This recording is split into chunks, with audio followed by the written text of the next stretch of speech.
So it's actually at the last lightning talk I introduced the Agile Maturity Matrix. It was something that I was working at Domino's Pizza at the time, and it was something that that along with the other Scrum Masters there, we'd been looking for a way to measure our effectiveness on a day-to-day basis, because it's quite difficult when you're a Scrum Master to measure that. A lot of the metrics that you look at are around teams, or they only form part of the picture, or they can be manipulated or whatever. And we felt that the idea of Agile Maturity was a really good way of sort of seeing whether we were actually doing a good job and kind of justifying our existence, if you like. And we looked around, and there was a lot of things like the Spotify health checks, and there's a lot of paid-for services that we could use. But we found this online that you could just download. It's just an Excel spreadsheet. It's free to use. And all it does is it splits Agile into its kind of core areas, and then it has a scale along which you kind of grade yourself, or teams grade themselves. And inside each box, they kind of gives you a nice description of what it would look like to be in that area. And we kind of liked it, and so at the lightning talks, I brought it along and kind of asked you guys what you thought, and the feedback was generally kind of good. So we took it back and started implementing it with the team. So I thought it would be a good idea to come and tell you how it worked. So what we did, in terms of implementation, the first thing we did is we went back and we did it as Scrum Masters, as a Scrum Master group, just us, and did it as across all the teams to get a sort of a bit of a picture of A, how it worked, and B, where we thought our strengths and weaknesses were as a company, or as an Agile delivery unit, if you like. And it also gave us a bit of a heads up if we thought teams were off course or way off what we thought. It was a bit of a red flag, if you like. We could see, how we might be able to bring them back using evidence or whatever to what we thought was maybe a bit more reality. So I then took it to my teams via retro. So we kind of extended our retro a bit, and we still did the what went well, what didn't go well, but then we reserved a bit of time to do one section in this. The idea being that we either come up with an action point that was out of the what didn't go so well, or we'd come up with an action point with this.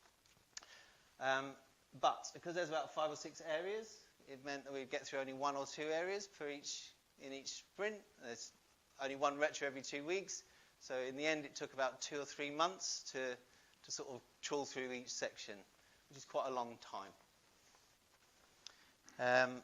So what I did in the end with the teams I was working with, we were originally intending to review this 6 months later and see how we'd done. But because it took so long to do, we kind of decided to do it after 12 months. And what I did in between was introduce the Spotify health check, because you can kind of do that in one retro and get some decent feedback. And when I used that quarterly to get a baseline of the team, and then the idea was to come back and do this after 12 months and see how we'd done. So, how did we do?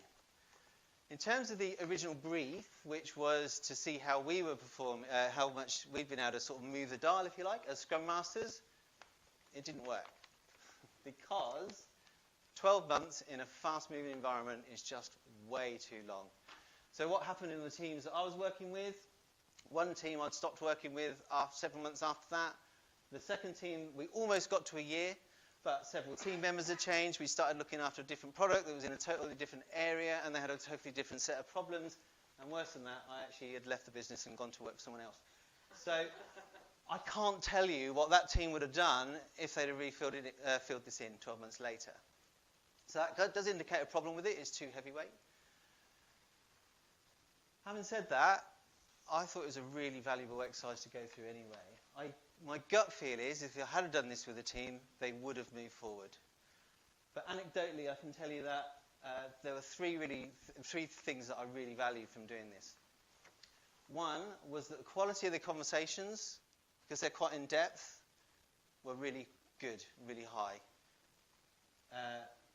What it allowed them to do as a Scrum Master is it opened the door for things that you wanted to resolve that you normally had to wait for something to blow up, so you could go, don't we need, say, a definition or a team charter or something? And then they go, oh, okay. But you had to wait for that opportunity. This doesn't wait for that, because you can frame it in the way that they say it out and where they are on the scale. And so if you're thinking definitions are an issue, You kind of, when you start talking about the area that covers that, they kind of go, they sort of walk through the door themselves. They kind of go, well, we can do a definition, can't we? And it's kind of an easy thing for them to do without waiting for outside people from the team and stuff. So that was, for me as a Scrum Master, we thought that was really good, really useful. The second thing that it does that is really powerful is that it, most teams, I don't know if you're the same, the ones that you work with, but they kind of get to an acceptable level and then they kind of don't go any further.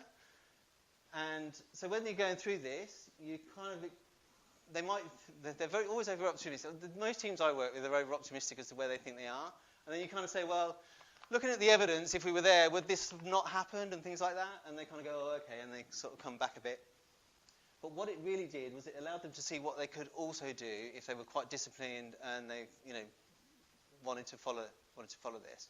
So it provided a bit of aspiration, if you like, for them as well, rather than just hitting we're okay at this now, so we just sort of stop. It kind of like showed them what was still available for them if they really wanted it. So that was really, really powerful. And then the third bit that we found really useful is that I said earlier that we did it as a Scrum Master group.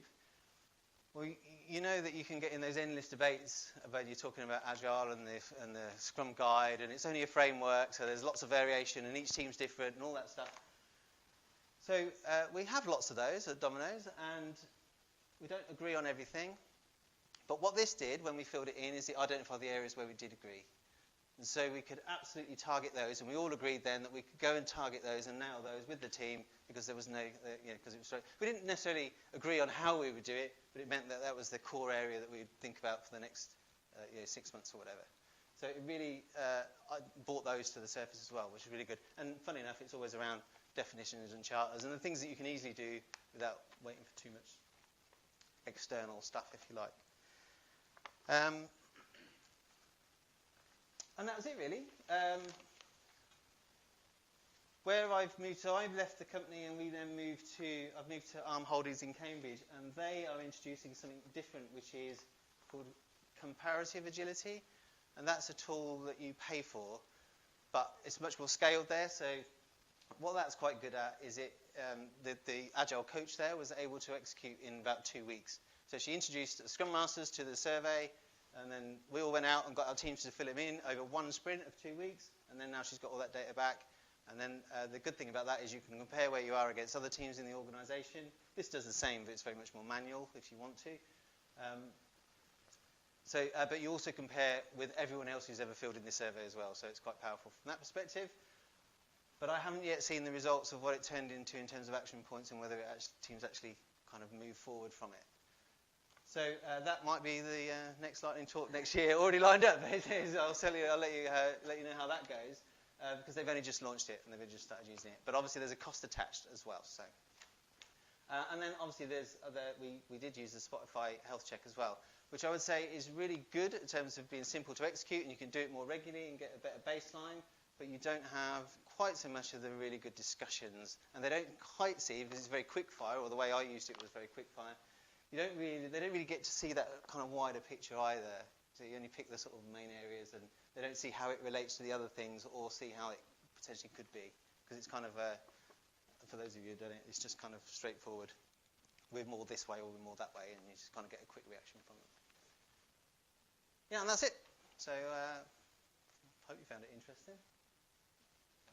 If not, we'll move on to the next speaker.